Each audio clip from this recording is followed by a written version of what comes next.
do I give a fuck? Why do I give a fuck?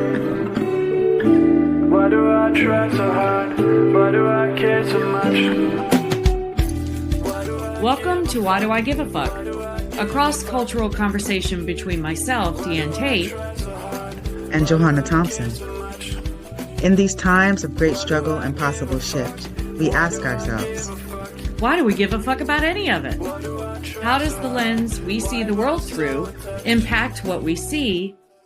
And what do we do about it?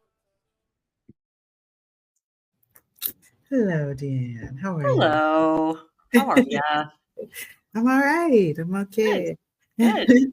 I don't want to lose track. I am giving AF about something, though. Like, seriously, that's on my mind. And this is my Caribbean. I don't want to lose track about what's going on in Jamaica, but not only Jamaica, but in the Caribbean waters, that we haven't gotten the opportunity to be talking about this narrative, this manufactured consent of the U.S. bullying its way into the Caribbean waters and targeting Venezuela, wanting to take control of Venezuela. We already know that Trump started to talk about, renaming the Gulf of Mexico and wanting to incorporate Canada into U.S. territory.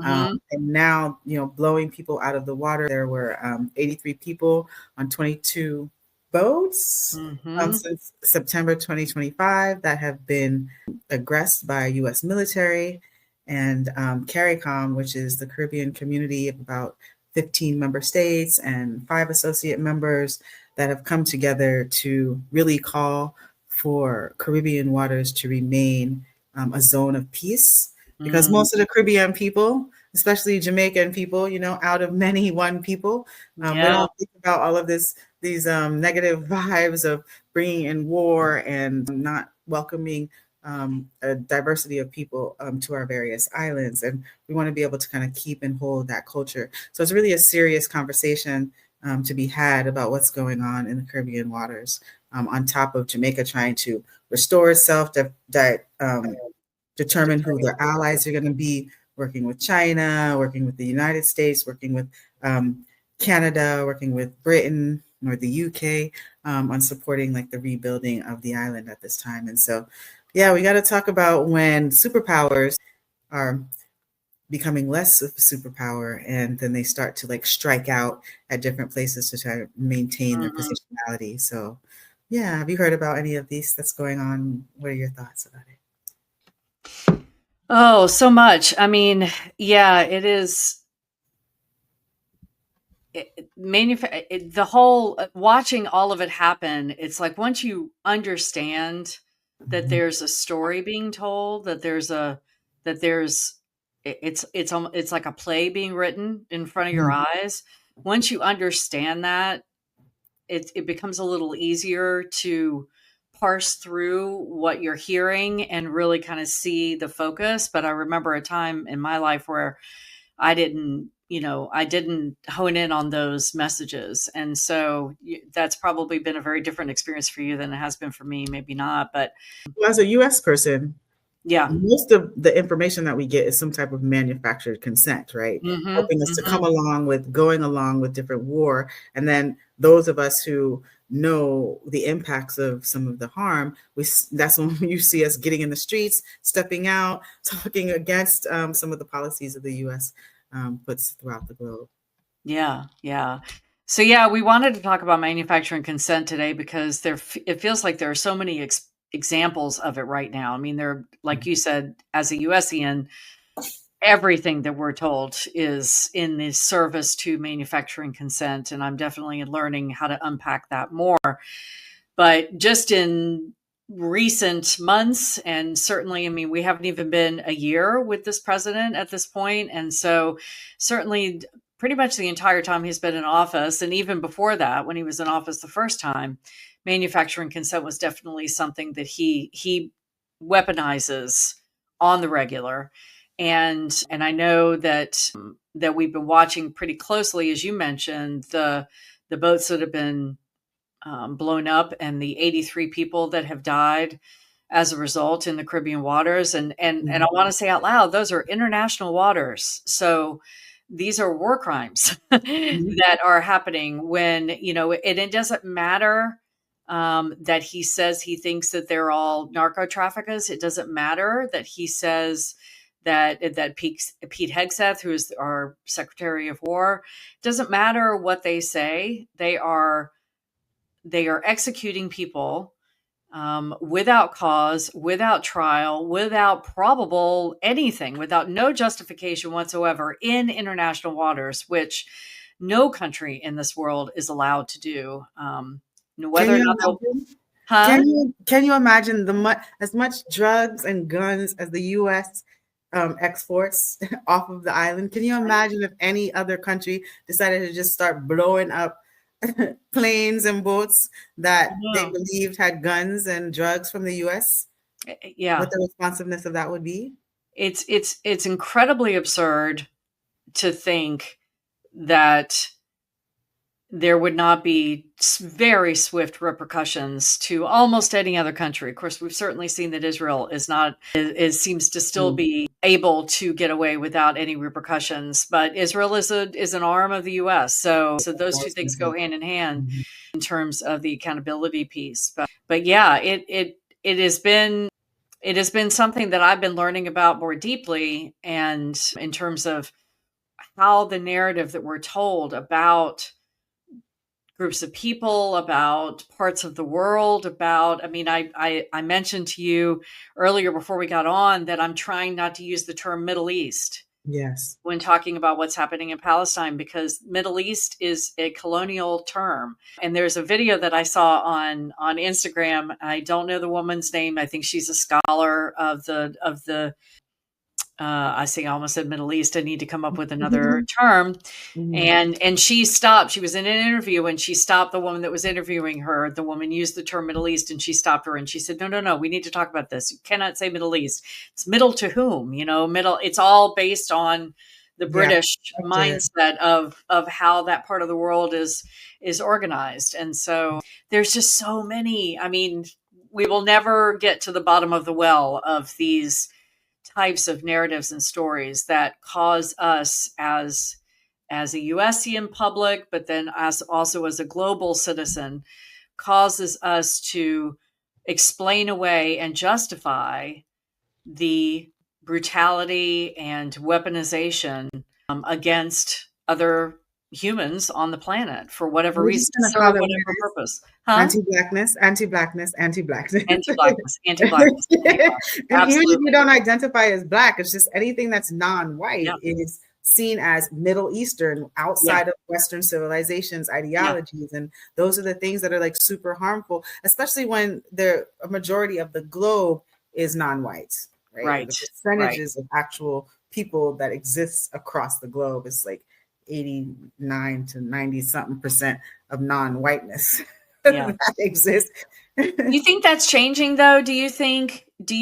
I have hope that, especially, that's one of the things that I keep hearing Palestinian folks say, and folks that are in support of Palestine, is that Palestine is waking the world up. That the last 2 years have opened up this awareness to the globe about this weaponization of manufacturing consent. And because, what's happening in Palestine is another example of it. And you mentioned the boats, but I'm curious if you think that, if that's really, is it changing, or does it just feel like it's changing because my algorithm says it is? I don't know.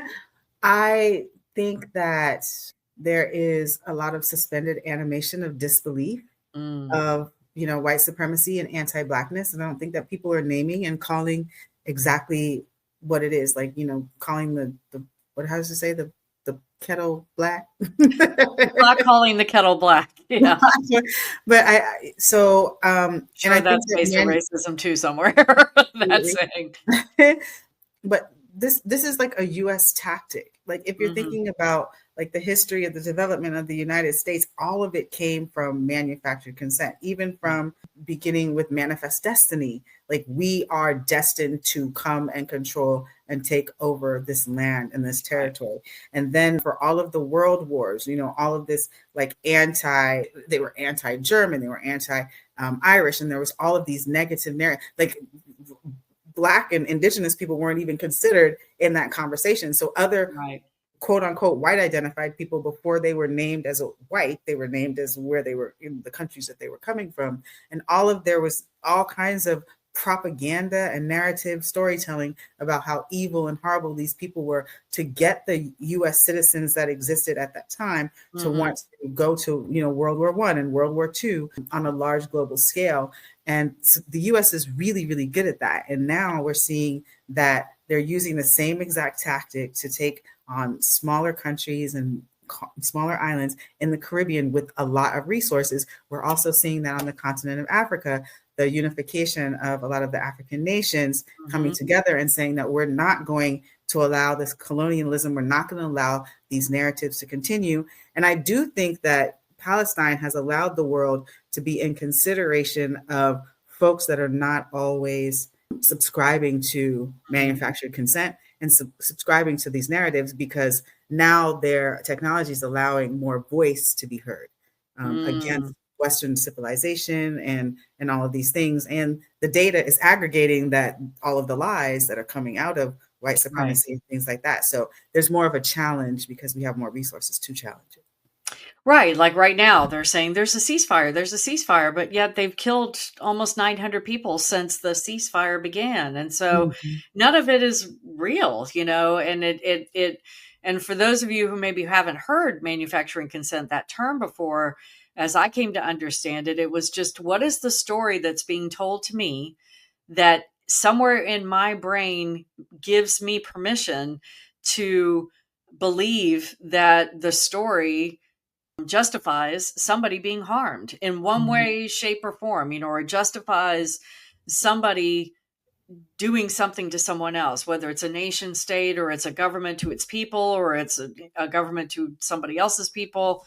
And Venezuela, you and I were talking about, Venezuela is just that it's the sweet spot in that part of the world where Trump believes that he's got an in because of the government is in a certain way that allows him to manipulate and bully and make his way into that part of the world. But it's not just Venezuela. He sees, but the story to manufacture consent is they're drug dealers, they're narco traffickers. That's their favorite term. I can't even believe you can pronounce it. And that's the justification for blowing up these boats, that he has no idea who's in them. He has no idea why they're out in international waters, because it's none of his business, quite frankly. And yet that's the story that he keeps telling, which then to us in the US and others around the world that might be watching the narrative, the story that he's pushing and that his government is pushing, they're saying, look, we're doing a good thing. We're trying to stop drugs from coming into the country. And isn't that a good thing? So just turn your head away from the 83 people that we've killed extrajudiciously. Just pay no attention to the man behind the curtain. And the consent comes from us as the people that are taking in the story. The consent comes from us. So either we consent by being quiet and letting it keep happening with no outcry and no attempt at repercussion or accountability, or we don't. And, that's why so many people that are like, oh, I don't know, Palestine is complicated. There's two sides. This needs to be, it's like, it's not two, it's either it's a genocide or it's not.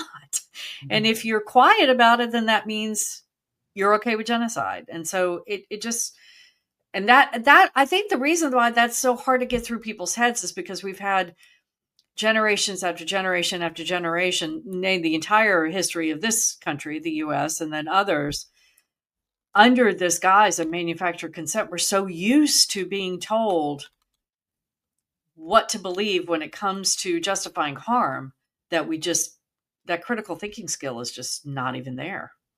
And I would offer that because of this this ideology of like anti-Blackness. Is it an ideology? I don't want to call it that. It's just like, it's easy to have this manufactured consent be accepted because people are so often easy to accept these negative narratives about Mhm. non-white people. It's easy to accept this narrative that out of Venezuela, out of Colombia, like I'm naming things just that we hear about on the news, out of Right. Colombia, out of Mexico, as like nothing that comes out of those resources, their GDP is drugs, which is Mhm. not the truth when we know that the Right. largest demand and usage of drugs is like through the United States, like one of the biggest user. We consume most of all of the things, both good and bad, that Yeah. comes to the product from We the are the consumers. We we are are consumers. we That's what are I that was saying that this. sandworm from Andor that comes up out Absolutely. of the sand and swallows everything. Follows all That of is the things. us. So, and most of the time we're the ones that are supplying the resources to allow, a lot of the product to be created, developed, and then transported back across the US. So and that becomes because it's easy for people to accept these stories that there's negativity, badness, ugliness that is coming out of Yeah. non-white communities, people's countries, nations. And so like checking in with that, being able to like visit and speak to and experience other people and other cultures and other narratives other than the ones that are coming out of the US for US's gain and sole opportunity to try to maintain its position of power across the globe. That's what we're really seeing when we see this type of manufactured consent. It's like It's power. and it's not going to be sustainable for the US because there's enough people, I'm repeating myself, there's enough people that are like standing up against a lot of these things. Like CARICOM is coming together to really claim that they want to make sure that there's a zone of peace in the Caribbean, that they have their own agency for their economic development, that they can create and partner with the allies that they choose that are actually going to be most helpful and effective. Now, making sure that they're doing that in the way that is healthiest for the economies of these smaller island nations, especially in the Caribbean, is really important. And being able to have a network of support when you're going up against big military powers, which the US does have. So Yeah. Mhm. How is it in Jamaica? I know, of course, everybody's in survival mode, for lack of a better way to say it, after the hurricane. But what have you been hearing on the island since you moved there about, and when as these things are bubbling up, how is it landing on you as a new resident of Jamaica? Mhm. So as a new resident, people in the communities, and again, I'm in the western side of the island, so that's the part of the island that was most impacted by Hmm. Hurricane Melissa. And most of the people are very unhappy with the way that Jamaican government is dealing with what's happening in the Caribbean waters Okay. in regards to Trump and becoming a military superpower in international waters, and also the relationship that the prime minister is continuing to uphold with Okay. U.S. administration. There's a real big frustration with that, and Jamaica has a very strong history of opposing its Mm, administration when its administration is not dealing with the way that people would want it to deal with. So got it. I have a perfect example of like, I think I might have mentioned this on one of our other podcast episodes, but like car seats, where they tried to mandate car seats for children, and that just wasn't like something that the community actually could accommodate. There was not money, there was not enough resources for cars and car seats. So that's just something that just, because the people say it not happen, Yeah. it's not gonna happen. And that's the truth about the reality when Yeah. when your laws don't meet what the resources are to meet the needs of the people. And Jamaicans are very vocal about not conforming in the way Mm. that we experience in the US. Now, And so do they then take that law that nobody's following because they can't, they do, that because of the reasons, and then, arrest a lot of people for not following the laws, no, or does the no, law just no, disappear? no, no. Yeah, just the law has absolutely, See, that's the there's difference in no the USians. They would yeah, use that, so many, how often to criminalize is a people. law created in this country in the history? Sometimes even because they know the resources aren't there and they know people can't follow it, and it gives them a reason. There's that manufactured consent, a reason to arrest them and Mhm. incarcerate them. Hence the 13th Amendment. So Yeah, yeah, over criminalizing communities for non-crimes is Yeah. another part of anti-Blackness, right? Mhm. Over-criminalizing people and over-surveilling people for poverty, Right. for lack of resource, for lack of food. Those are the things that the U.S. has like systemically kind of integrated into the prison industrial complex to kind of fill prisons, because that's a system of money Money, and money, money, economy money, into the and state slavery and and modern day slavery. 100%. Absolutely. So I don't know enough. That's what I should say. I don't know enough, having been on the island for only a year and a half, to know what that system looks like. But what I do know is that when there is not a resource that most of community can't Mhm. follow, they're just not going to follow it, and no one is going to arrest them for that type of thing. Yeah. That's Well, all. that's good. That's at least, I mean, I'm glad to know that their system is such that they're not then criminalizing everybody because they can't follow the rule that's And impossible for them to they wouldn't follow. be able to enforce it, because Mm. what I have experienced on the island, there is a different relationship with law enforcement than Okay. what you experience on the US. Again, because the people who are in law enforcement are really a part of the community. These are small islands. These are small. So it's, it's going to be somebody's cousin, somebody's brother, like for real. Yeah. Yeah. You know what I mean? So you dealing with this thing in a legal way, you're going home to your community, and your community is not scared of law enforcement in the same way. They're really not. Mhm. Mhm. It's I mean, the things that I've seen in Jamaica compared to like in the US, people like, why are you stopping me? That's like the the get out the car and like, don't you, look a cuss out. Cuss out. Yeah. Before you actually get to dealing with whatever law is being broken. And then there's a conversation about what that is. It's like, that you can challenge what has been said in some way, shape, or form. And so that it's a culturally different experience to like try to compare. Gotcha. But what I do know is that the energy and the temperament of most people in Jamaica, if something doesn't seem to work for the people, for like the actual people, it's not going to go for it. It's going to be really hard to actually make it enforceable to anyone. Mm. Truthfully. Do you think that makes them, as a community, do you think it makes them less susceptible to a manufacturing consent manipulation? I believe that I've experienced and witnessed that community will create its own manufactured consents for different things, for just beliefs. Like there was a conversation that Melissa was manufactured, the hurricane was manufactured Oh, yeah. by Yeah. by the US Mhm. as a part of what's going on in the Caribbean, because Trump has put his eyes on the Caribbean. And so Mhm. if you wipe out half of one of like the major largest islands in the Caribbean, and you need resources, and then you have to develop some type of relationship with the US as one of the resources, with China as another huge resource. Mhm. Mhm. So a lot of like community in was talking about, they made this hurricane because we didn't have the same environmental impacts that happen when there's a major weather thing happen. It's just a Okay. hurricane out of the blue that comes and wipes out the side of an island that typically doesn't. So that means that they were directing it in a specific way. So Mhm. that's the type of manufactured consent that's a little bit different. Conspiracy theory or not. Yeah, because that's a little more. I feel like manufactured consent. What makes it so is that there's a result that happens that a population of people or a community turns a blind eye to, or says it's okay to, whereas maybe normally they wouldn't. And so that to me feels different than an idea or a story or a narrative that's happening within a community about something specifically. But I don't know, maybe I'm wrong.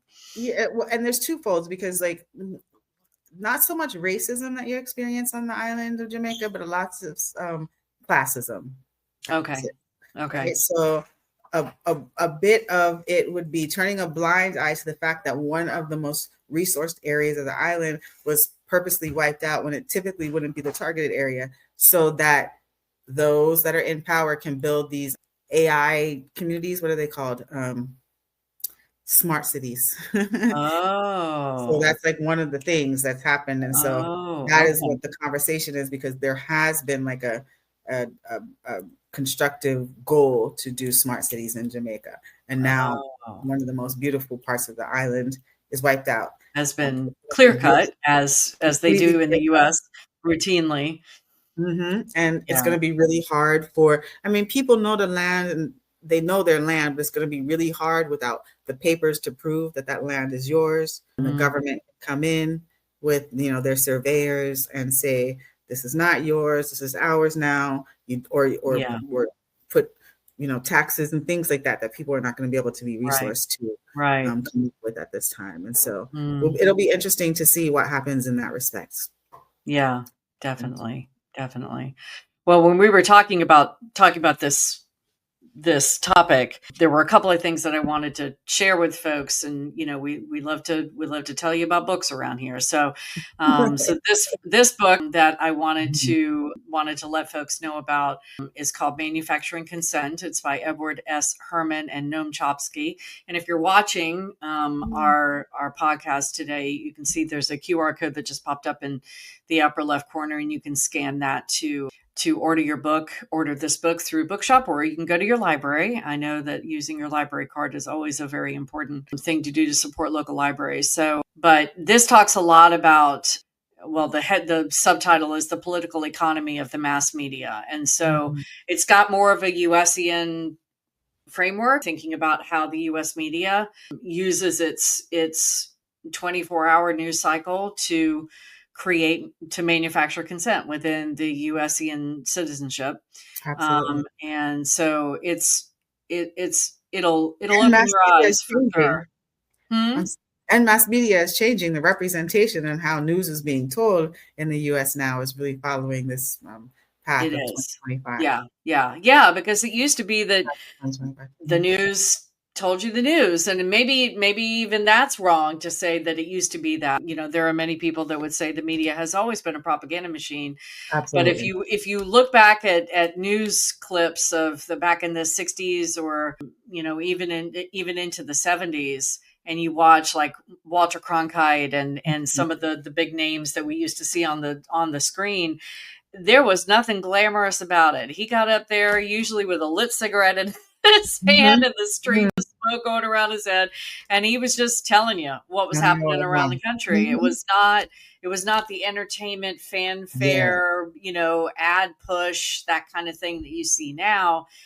I'd like to think that the stories were a little more based in truth because it was so boring and dry, and but I might be wrong. So, Well, I would offer that the way manufactured consent was happening, or has happened with news media, is the types of stories that they choose to tell, right?